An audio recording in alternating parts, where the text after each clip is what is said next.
sending us Donald J. Trump to be our next president of the United States of America. He's a job creator. He's a father. He's an American patriot. All right, ladies and gentlemen, Donald Trump being introduced at his latest rally while the peaceful protesters bash cop windows and fight the cops outside. Joining us now, Patrick J. Buchanan, former Republican presidential candidate, former aide to Presidents Nixon and Reagan, and syndicated columnist. You can read Pat at newsmax.com/insiders. Hello, Pat. How you doing, Steve? I don't know where to start with you, my friend. So let's start with, why don't we start with the riot outside in New Mexico last night. Just, disgusting, reprehensible riots, and the media continues to call them protests.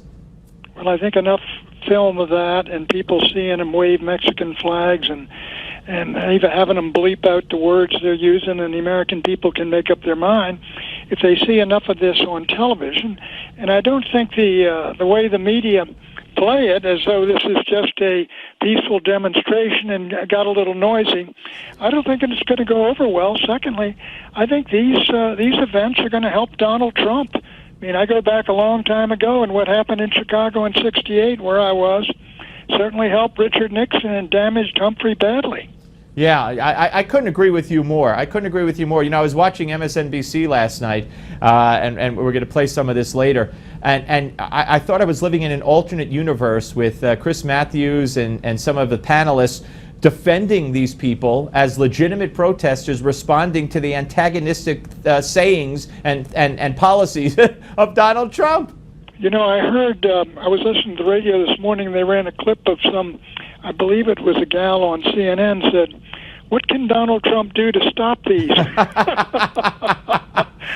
I would have answered, call more cops. Right. What is wrong with these people, Pat?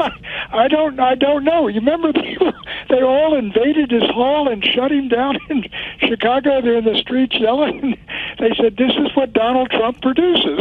It is really sad. It really is sad. It is surreal. It really is. I don't know how people. I mean, something's wrong with the thought processes here.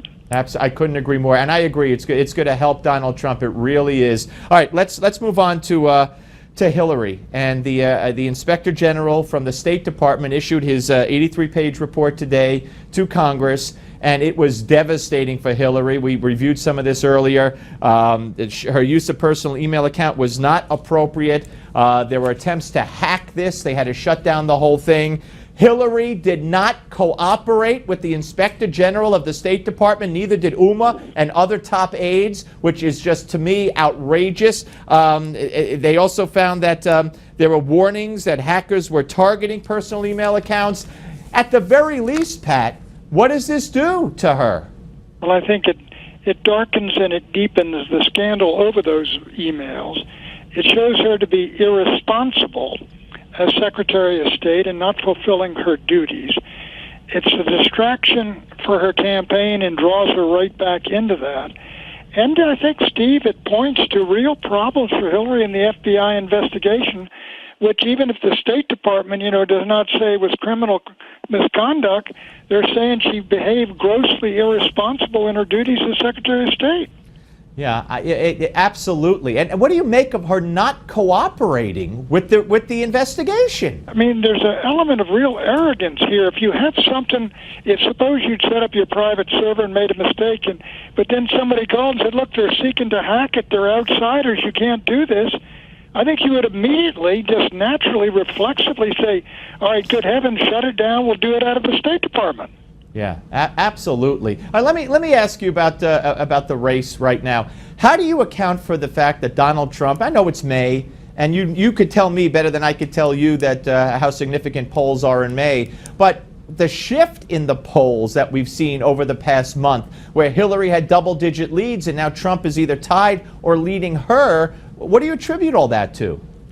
I think one of the main things is the sense that people do not want Hillary Clinton as President of the United States. Secondly, the feeling that she is just the same old, and if we want change, the only way you're going to get it now is to vote for Donald Trump.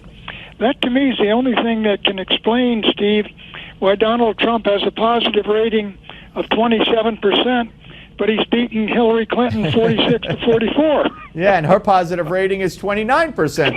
That's the thing too. One more. Exactly. Yeah, one more for you. Paul Ryan again. Supposedly, by the time we're on with this tonight, they probably have met already. But Paul Ryan still withholding support for Donald Trump. You know what I say? Who cares? Well, I think that's right. I think what you say is, well, let's let Paul work this out in his own way, in his own time. And if you deal with the Congress, deal with McCarthy, the second and third fellas up there. And basically, I mean, I think we've seen a little bit enough of this idea of this coquettish babe who can't decide whether she's going to go to the prom or not. Pat, always great to talk to you, my friend. Thank you. You take it easy. It's always a pleasure, Steve.